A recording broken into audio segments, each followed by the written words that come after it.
And now I'd like to introduce you, the speaker, and invite the speaker to the virtual stage of ours. So, Aslam, I think the stage is yours. Please introduce yourself and please start your presentation. Good morning, good afternoon, good evening, wherever you are. Welcome to my house. It's a strange time. It's a strange way to actually get involved in a conference by saying, welcome to my house, but you're welcome to my house.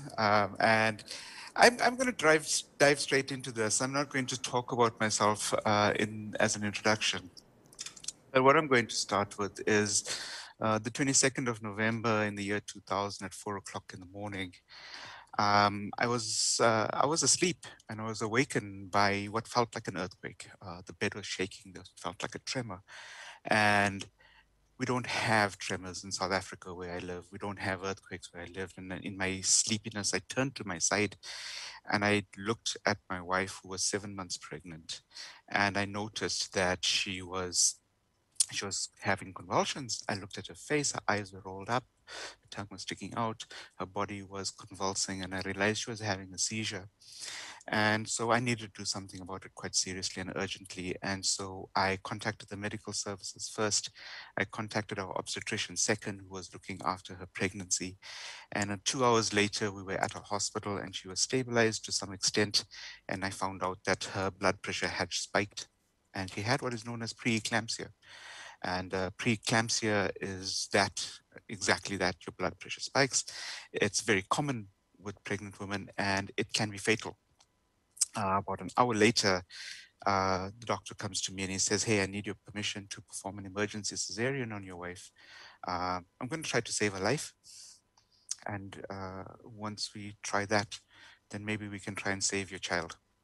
And so suddenly I have to make this crazy decision, which was obvious, like, yeah, of course, try. But it was a big decision, and that was not how I was planning to start my day, not at all. And a few hours later, or an hour later, my son was born, 1.2 kilograms.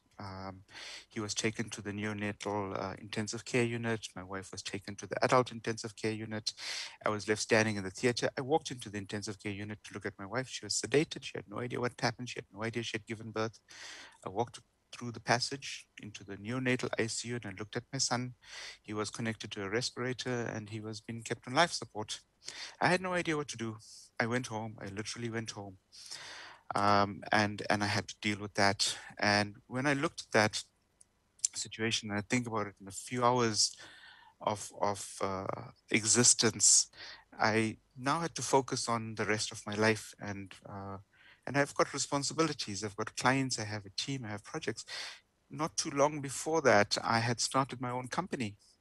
And I was very thrilled to have started my own company on my own, of my own money, etc. And now I've got to tell people why I wasn't there and what are we going to do about it. And when I think about it in that way, I didn't expect people to be unreasonable, and they were absolutely reasonable, understood. But my message to them was that, well, I don't know when you will see me again, right? And that forced me to think about what do I want, and what. And that was a hard question, and I thought about it, and I also asked myself, what am I doing? And the more I thought about it, the more I realized that those two things were not aligned. They genuinely were not aligned. And so I asked myself, when did this misalignment happen? And it happened sometime when I started working, because from the time I was in university studying electronic engineering through to my first job in 1992, and into that job, I was focused on my vocation. I was focused on being an incredible engineer and trying to be the best that I could be. But somewhere along the way, I remember telling myself that I want to have my own company before I am 30. And I did do that. I achieved that. So my vocation changed to my ambition, and it emphasized that misalignment for me. And so this talk is a reflection of my observations about the alignment that is needed and why we need to do that. And these are the difficult questions that I'm trying to answer. I have some answers of things that have worked for me, and have worked with a few people that I've had the pleasure of working with. and I've seen what doesn't work. And so this is my attempt to try to codify and put this together for conversation more than anything else. And so this misalignment, I've tried to bridge that and tried to get in alignment by asking myself, how do I conduct myself? And working through this talk, I realized that what I want in my life, and my default behavior, my way of working, if there's a misalignment between those things that make up each of those three aspects, it creates a vicious cycle and it undoes whatever I was doing, and it makes me utterly and abjectly ineffective. When the moments I've had that alignment, it's become a virtuous cycle, and I have been a lot more effective. And I've seen the same with people that I've had the privilege of working with. And so I want to go through some observations. And so this is not an academic thesis. This is based on my observations, reflecting upon my 52 years of living, basically. And the first observation is around what you want in life. And I've noticed that for some people that value a purpose that is bigger than themselves, much larger than themselves, and there are others that pursue an ambition for themselves alone. And there's, yes, I'm being very binary about this. Some value a purpose that's bigger than themselves, and others pursue an ambition. And so that part of ambition is what I just shared with you now about the 22nd of November in the year 2000. And I realized that ambition is something that you get to, and then it just keeps on moving away from you each time. So it's this endlessly receding horizon.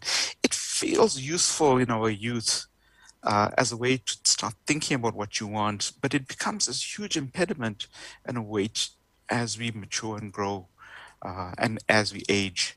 And so that ambition is something that I recognized was actually more of a hindrance than a benefit.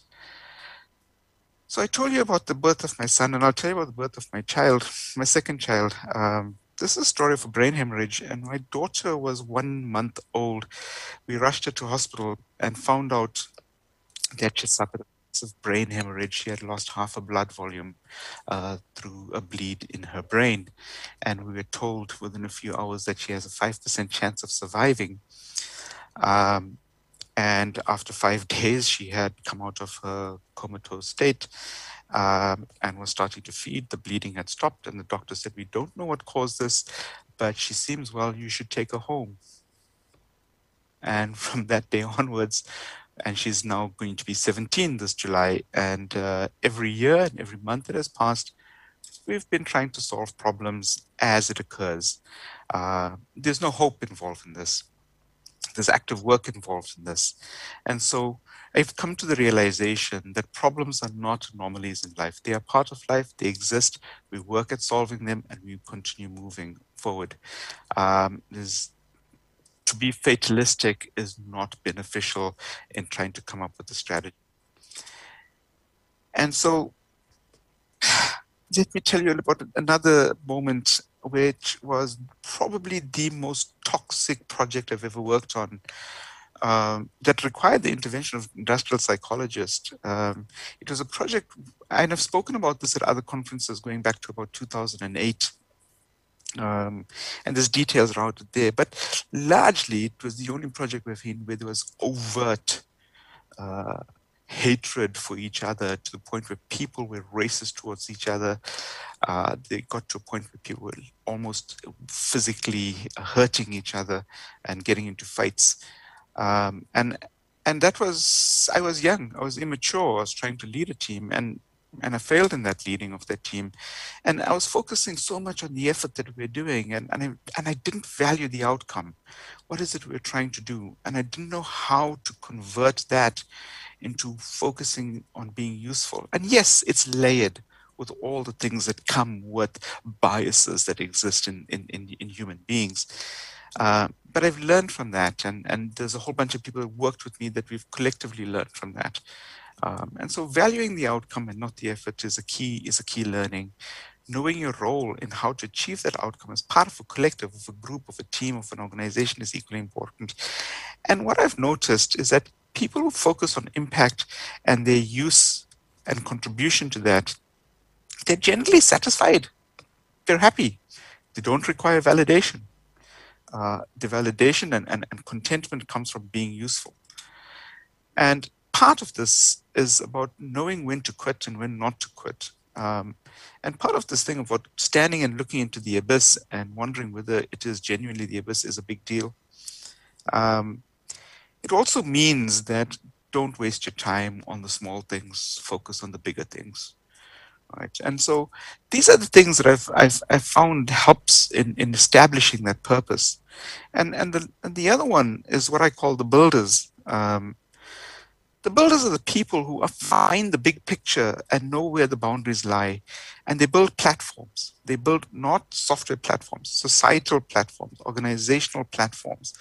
And they don't build ladders. The people who pursue ambition construct organizations that are made of ladders. And the only thing you can do with a ladder is climb up. And it's fragile. And it suits certain kinds of people. And some people benefit from that. But the people I've worked with that build platforms, they're in it for the big game, for the long haul. And they find that big picture, know where the boundaries lie, and start constructing this. And part of that, building of the platform, it means that you leverage your daily work to feed that purpose. And because what you're after is bigger than yourself, you end up teaching because you can't do it alone. And some people who stand on the platforms eventually become part of the group that is holding and building up that platform. And that for me is the first year of the Humble Programmer, knowing what you want. And it's about purpose over ambition. It's about having purpose, knowing what it is, and playing the long game. And so that's the first way. Now, what about our behavior? This is my second observation. Some people lead with integrity. And when they do that, it helps others become better than what they even thought it was possible for themselves. And others perpetuate inequity. They subjugate others. They create a situation of putting people down for the benefit of a few or for the benefit of themselves. It happens nuanced sometimes, and it happens in a very overt way. And I'll tell you about a situation called Blacks for Rent in South Africa, in the world of apartheid that I grew up in. Once we became a democracy, knowing that in apartheid, Blacks were not allowed participation in the economy, and that need to be corrected. And so we have this notion of Blacks for Rent. That is that there's a policy by the government to actually. Can you just give me 1 second, sorry, give me one moment. Hey, organizers, I'm getting some feedback and audio from others. Okay. Anyway, Blacks for Rent.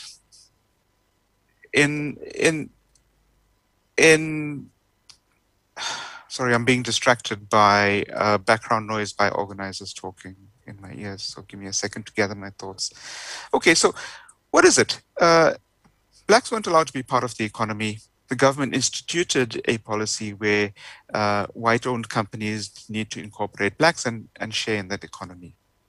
I sat with the person that was now passed on, was my business partner and a mentor to me at that moment in time. And someone was making a pitch to us to participate in their business. And he just looked at them and heard it, and respectfully said, sorry, we're not Blacks for Rent, right? Which is, we can't be bought, because it would have perpetuated an inequity.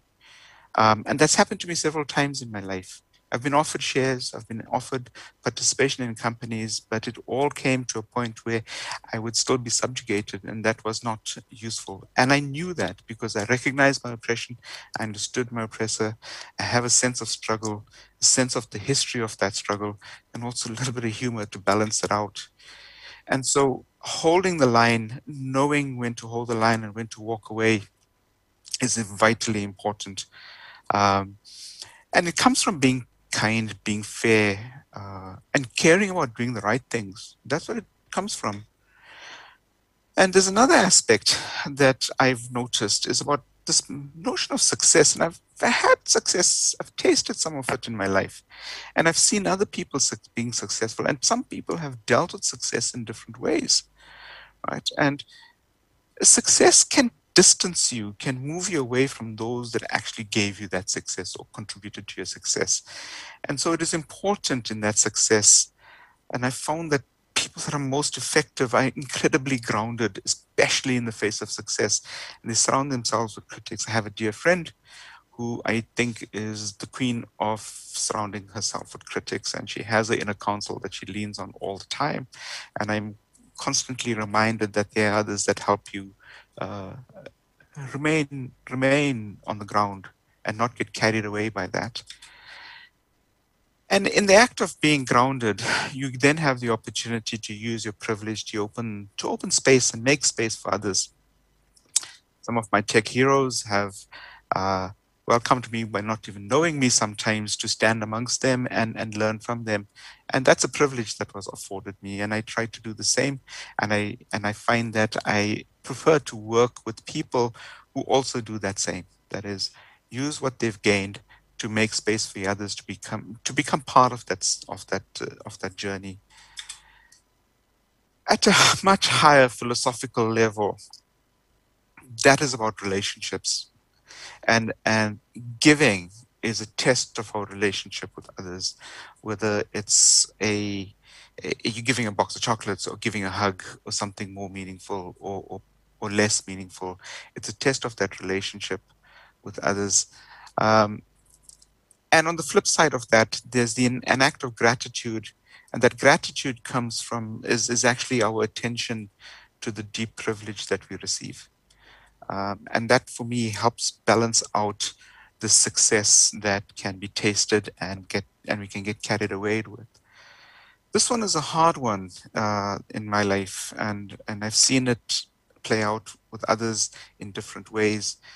I've called it this is not working out, but it's actually in blunt terms about asking people to leave your organization or dramatically firing someone.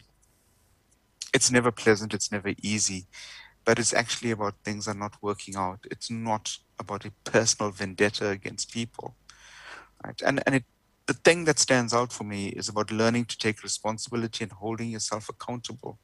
If you walk someone in through the door, take it upon yourself to walk the person out if it's not working. If it's not working out for them, you got to do it in the most humane way, with respect and care, and understand the consequences of that decision in that person's life. And don't lie about things when you can't speak the truth. Admit and share that it's not possible. Most importantly, what I try to live by, and I've been the beneficiary of, is this concept of people should leave your life better than when they entered. We have limited time with each other. And so as we cross each other's paths, I'm hoping that those interactions end up being better for each encounter. It becomes a very lonely existence as a leader when that happens, when things are not working out. And you gotta find solace in your alone time, and find a way to move on. This phrase, "the people shall govern," is something that has lived with me for the most of my life, and it comes from fighting against apartheid, the injustice of it all, and that is the people shall govern. The first time I became aware of apartheid was when I was 6 or 7 years old, and I still continue, even though we don't live in apartheid laws at the moment, but racial injustice, etc., still exists. And standing in a protest march with people that you don't know, uh, you recognize that in being anonymous with each other, there's something that binds you, and that is your principles. We've all made it a conscious choice to get out of bed that morning and stand there together. And we are offering solidarity, we're not offering charity to each other. And no one there is actually keeping any pretenses. We know what we're busy with. And so that for me is a huge thing. And it results in heartache because we care. And that heartache is how we mature through life. We're caring about something that we can't control. And it leads to something which I find is a very genuine thing that happens over time, and that is the creation of friendships. And working with genuine friendships in place makes for very powerful contribution and effectiveness. Right? And that friendship is nothing more for me than the privilege of being a witness to another person's life and being given that equal privilege of being seen by another person. And so those aspects of from going from living your principles to friendship with heartache in between as part of the journey, leads me to the second way of the humble programmer, and that is about leading humanely and practicing integrity and valuing integrity over any kind of inequity. That takes me to the third and the last observation, which is that about the way of working. And some make meaningful contributions by leveraging their privilege, and others promote their fame and their power, and they seek that. And that negates the contribution of many. And so I was asked some time ago to turn a company around. Yeah, it's not just about the changing its financial performance, but it was more about the culture of the organization was in a horrific state. There was xenophobia, nepotism, all kinds of power grabbing behavior that hurt many in the process, leveraging the company's brand for their personal gain, etc. It was just awful, and it was a social and moral corruption that existed in that place. And so I was asked graciously for help in doing that, and I didn't know whether I could. And there's things I did there that I wish I could have done better. The things I've learned from that, and I've learned from others helping me in that journey. And I think there's a collective lesson to all of us that attempted that and was successful in doing that, is that you've got to plan to be fast and you've got to act faster and be very, very decisive. And when you're building new things, you've got to build it carefully, but at a pace and with a certain amount of stability. It's not just about the minimal viable product. You also have to build something that's sustainable. And you've got to tear down the broken things fast, literally really fast. Even when you're coding, tear it down if it's not working, throw it away, move on. And it requires you to make decisions, and those decisions always make trade-offs. But the very nature of a trade-off, it tells you that nothing is free, because you've got to give up something to gain something. And you can't talk about trade-offs if you can't find the relationship between things and name it. And I know in programming, naming is hard, but name the relationship and understand the trade-off. Because if there's no alternative, you actually don't have a problem. You just continue. It's as simple as that. And in the act of executing on that, you've got to pick reasonable constraints. Don't try to shift things that you cannot change. It's impossible. Those things that are immovable are there to help take a whole bunch of options off the table. On the flip side of that experience is another set. It's the other side of this coin, and that is that to hold these conflicting ideas in your head is incredibly exhausting. And sometimes you get paralyzed by fear of the decisions you're going to make. But most things don't affect us as much as we wish, as we think. And there's always some part that's in your control, and there's more that is not. Focus on what's in control. Make sure we have a clear mind in order to solve a problem. Don't let your emotions override your logic. Listen to it, respect it, work with it, and then make that decisions with logic. I'll take you back a little bit to the height of the HIV/AIDS pandemic. And I was working with the research organization in that field, public health services and community-based organizations. And I was involved in it, and it was genuinely a pandemic. A researcher had said to me when we were crossing the street one day, he said, "Aslam, when we're crossing this busy intersection, count the people like this, 1, 2, HIV, 1, 2, HIV, because statistically every third person was potentially HIV positive." One of the things I was responsible for was working with a team to build a database of resources that people across the entire city could take advantage of and find help for this crisis. And we built it. It was web-based. It was full text searchable. It was beautiful. Even though I wrote it in PHP and we wrote it in PHP with MySQL, it was great. It was actually useless because the user was someone living in a township or a part that didn't have the infrastructure. And the user determined the value of what we were doing, not our great ideas. And the user created the context. And what we ended up doing after all that programming was a mail merge from a spreadsheet of all the resources. And we printed out a booklet en masse and delivered it to the churches, to the places of worship, to corner shops, to schools, etc. And that has stuck with me for a long time, that People will use your software the way they want to use your software.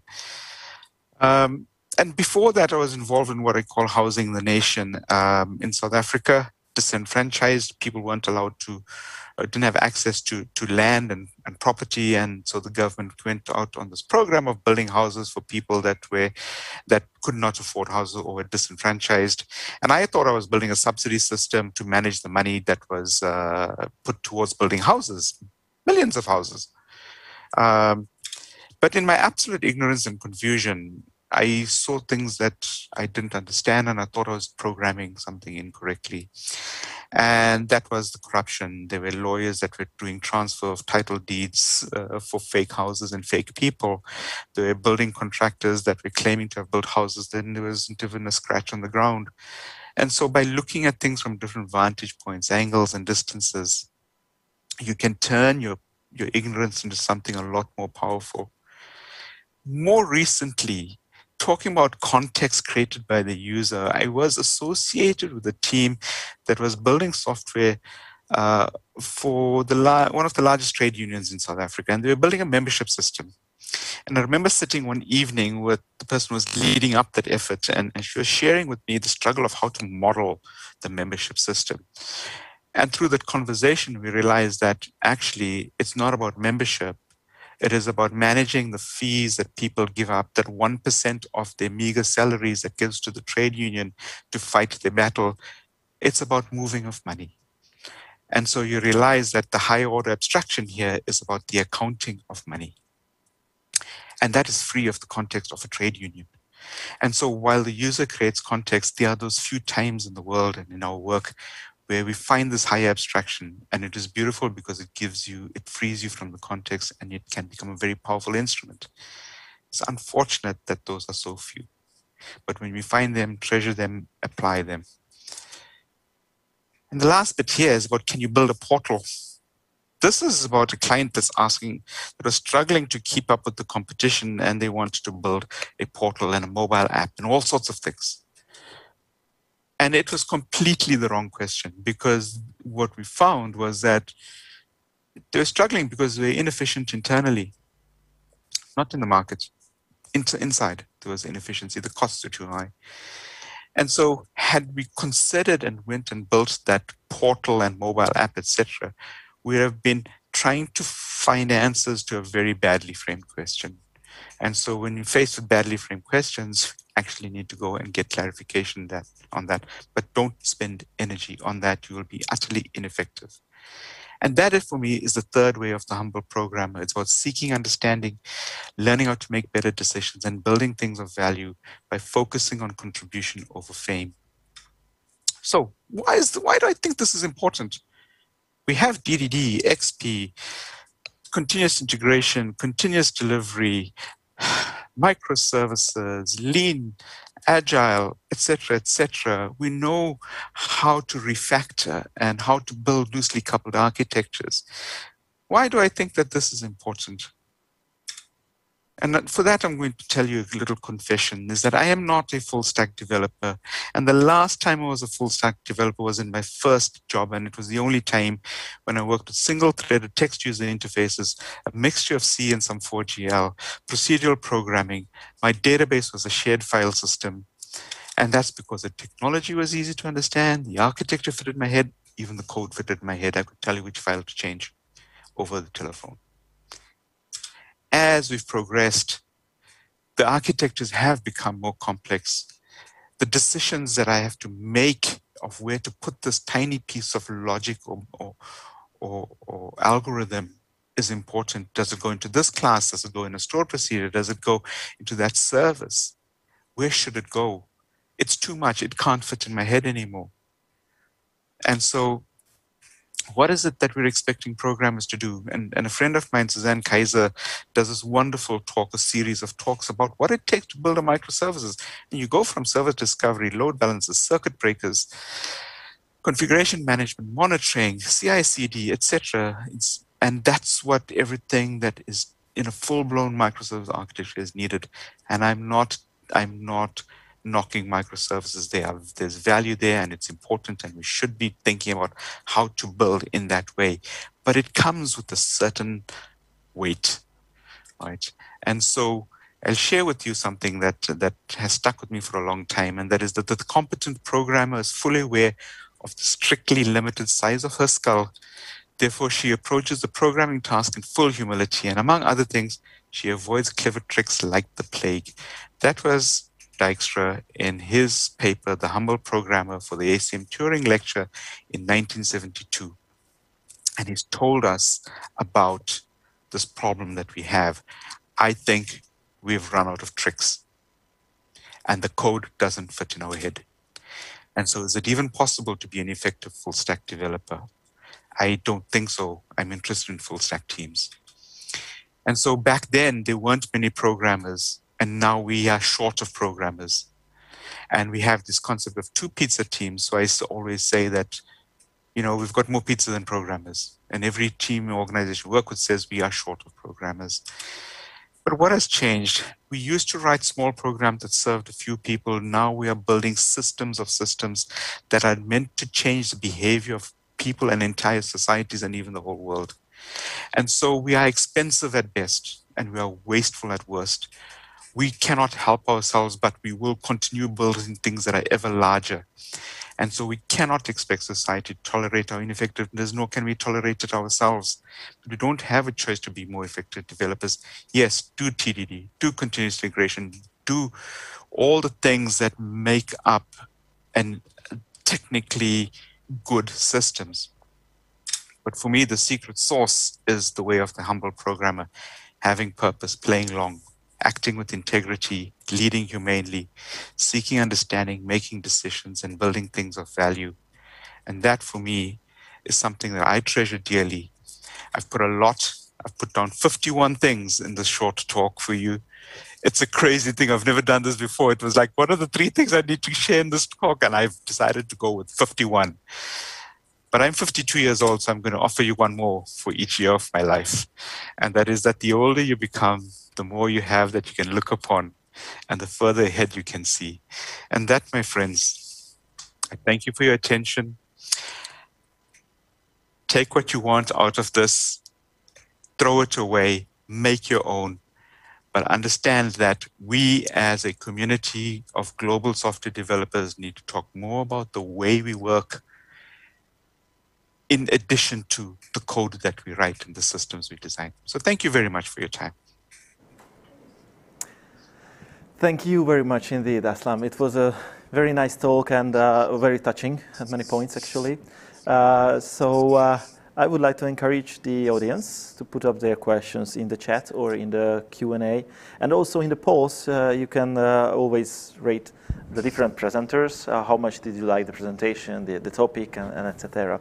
So before we getting the first question, because we didn't get the question here, I just want to have a personal question myself, which came to my mind. Have you ever been to Budapest, or do you plan on traveling when it will be allowed, probably? I've never been to Budapest. I almost got to Budapest about 5-6 years ago for a community meetup with people that I hang out with once a year, and it never materialized. And now we're faced with this global crisis. But maybe we can fix that and correct that problem in the near future. Why do you ask that? No, I was just curious. Actually, I have a very similar story because I went once almost to South Africa. I was playing in a band, a classical orchestra, and then we almost, it was in the year 2000 around, so it was pretty much when your timeline begins as well in your presentation. Yes, yes. But finally, we didn't manage, so it was huge logistics involved. Wow. But maybe soon we'll sort that, yes. Yeah, I hope we can visit each other's country. Talking about the humble developer, one thing that came to my mind, what do you think about the timing? I mean, it is often a question to developers, when will you be ready with this or that, right? And then I think it's a big That's one of the biggest challenge for the developers to judge correctly how much time they will really need to deliver a quality work, right? So what do you think on that? How do you relate that to your talk? Well, there's more times where I've been horribly wrong about the time it's going to take. And that's because from the time we make the commitment to deliver something, it's based on knowledge that we have at that moment in time. Mm-hmm. You know this much about the domain, you know this much about the tech stack, you know this much about what else there is in order to build that. As we progress, we discover things that we've never anticipated. And so it's always threatening the time frame in which we committed. It is not about that initial estimate. The initial estimate is there as a group of people to get alignment and shared understanding. We estimate to get shared understanding, to know what's different between each other. But as we discover the things that we never anticipated, it's the conversations and the trade-off decisions we need to make to say, how are we going to deal with this? Mm-hmm. And therefore, in that moment, in your stand-up, in your iteration, it's to have the conversation with everyone involved to say, we've discovered this, never knew it. Mm-hmm. Yep. Do we leave that out and put that on pause? Do we make a compromise? It's the trade-off decisions again, right? Yeah. The worst thing, though, is to hide and bury that. You got to bring it up and say, I agree. Wow. You know, don't get to the end of the iteration, the sprint review or the showcase, whatever you're doing, and says, I'm sorry, you know, we found out about this, and or lie in the presentation and try to bury it with some fancy little demo and say, but as long as you don't click on this button, it's fine, you know. That's not the way of the humble programmer. It's to reveal. Mm-hmm. Yeah, I agree with you. Thank you very much for your comment. There are some couple of questions, unless you wanted to comment some more on this. No. Okay. No. Let's have the conversation with others. Yeah. So one question for Gürkan. Who should be responsible for this? Is it on the team lead, the manager, or all the developers? I guess he's referring to the whole Humber development concept. And that's a really good question. It goes back to leading in that sense, and we're all responsible for leading it some way, you know. And that is why in this talk I didn't talk about hierarchy. I didn't say who should be doing that. I think it is something. It starts with us. It connects each other, and each other should have a collective approach to doing things. And holding each other accountable in that way is important. However, the nature of leadership from people in higher positions has a material impact on the team. And so I've worked in organizations where there's an incredible amount of patriarchal hierarchy that actually just kills the spirit. And that's hard to change because it's ingrained into that organization's culture. But I'd say you need both. You genuinely need both, and you need to have those conversations and help each other in that regard. We are desperately in need of more people that think and behave in the way that I've seen a few people do, and we need more of that. And then we build up that critical mass, so it becomes the normal thing. But have the conversation, be aware. Again, I said, what do you have control over? If you can create a little subculture within your team, go for it and work within that. And others will see that there's things that are better, and protect it, genuinely protect it. Right. So there's no straight answer. It requires some brave leadership and courageous leadership. It requires good fellowship as well. We need to know how to follow well in that circumstance as well. A few good, humble people make a huge difference in the team. Yeah, I agree. It really does. Okay. I'm sorry it's not a straightforward answer. I'm sorry I don't have a recipe for that. No. But it's a process. It's a process. It really is. Yeah, thank you for the answer. Next question from Nyari, thank you for such a vulnerable talk. How have you managed to escape the trap of complaining about everyone around you and focus so precisely on getting your own house in order? I think it's we see this pattern, right? So all of us know what we are talking. So how do you do that? Avoid complaining.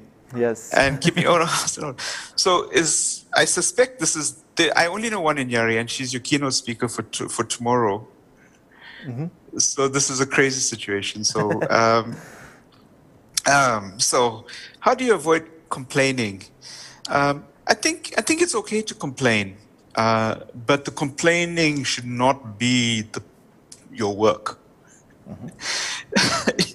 Your job is not to complain. Your job is to raise the concern through complaining and then turn that into saying, what do we do about it? So it's about hatching the plan. It is about moving something forward, but also recognizing so that, there's this phrase in some cultures that talk about people in glass houses shouldn't throw stones, so you don't poke fingers at people when you actually are exhibiting the same behavior.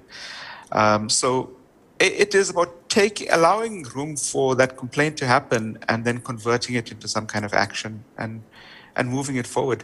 It might require a dramatic change. It might well require that, like a revolutionary change, a change in ideology to pull that off. Mm-hmm. But I suppress claim. I don't discourage, but I don't encourage perpetuation of complaints. I think it's a distraction to the problem to be solved. Mm-hmm.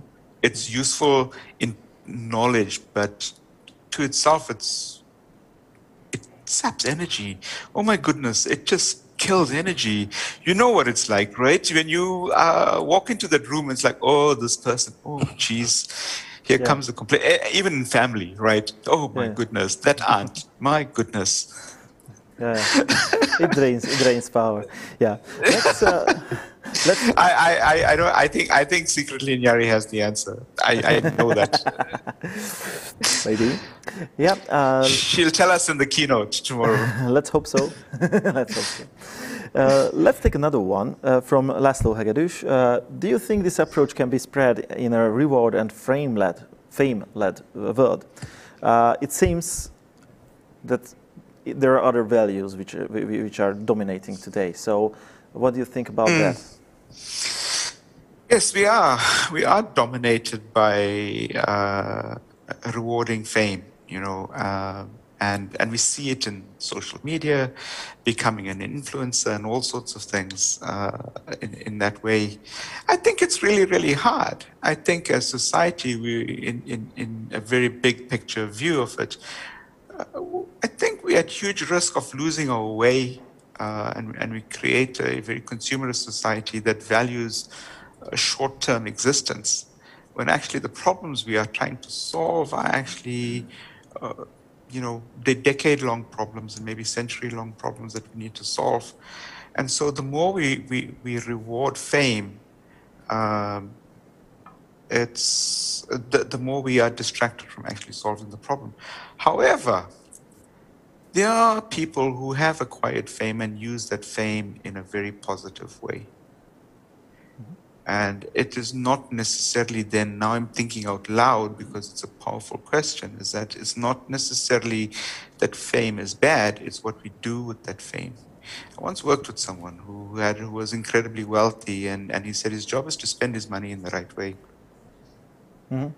Yeah, I think you are correct, and I very much share your opinion. It does matter more how do you use your fame, and I think it's also important that you have to be visible. You have to make yourself visible if you do something good. However, if you do it for the purpose of being visible, then probably doesn't have the right purpose. Yes, if that's the intention, right? If that's your motivation is. I once did a workshop with someone, and I struggled in the first day, and I had a coffee with this person afterwards, and he sat down and he said to me, Aslam, you need to know, when I walk into a room, my purpose of walking into the room is to be seen as the smartest person in the room. And I realized in that moment that, oh my goodness, this is why we're struggling, right? Because you're trying to be better than the people that we're trying to teach. And it didn't work out. And I've never worked with that person in a workshop situation again. And so similarly in this session I shared is about how to use success in a positive way, being grounded, fame, being grounded helps, I think. One last question, Gürkan Sure. again. How can we apply humble programming in large organizations? For example, how can we create and maintain this culture in systems, in development with hundreds of teams, of developer teams? I don't know. I've just started forming these thoughts over the last 30 years of my life, and I don't know how to scale this. I absolutely don't know how to scale this. I'd like to think about that, but I don't have a straight answer for you. I really don't. I suspect it comes from the builders that I spoke about, the people who build the platforms. And if we have a large enough platform with enough people holding up the platform that have the same shared value of purpose, integrity, and contribution, I suspect that we will be able to scale to the size of the horrible picture I put up with all those gears and machinery and all those millions of people. I think it's got to do with the secret behind building platforms, societal platforms, and the people that build that, and the leadership that comes with that. Thank you very much, and thank you very much for your talk. And let me just present you with a small gift that you will receive via post. So this is a picture of you. Yes, and so I hope you will enjoy. I've got this now. Yeah. I have just realized maybe I need a pen and fix it. No, I'll have to change this to match the coffee mug. Probably, Thank you so much. Thank you so much for your time. Thank you to CraftCon for inviting me, and really appreciate it. And all the best to everyone else. And thanks for people's attention and time. You'll see me in Hopin, so catch me there as well. Yes, so please continue the discussions and the chat with Aslan on Hopin, and Aslan, I think you will be there. So great, and with this, thank you very much for your presentation.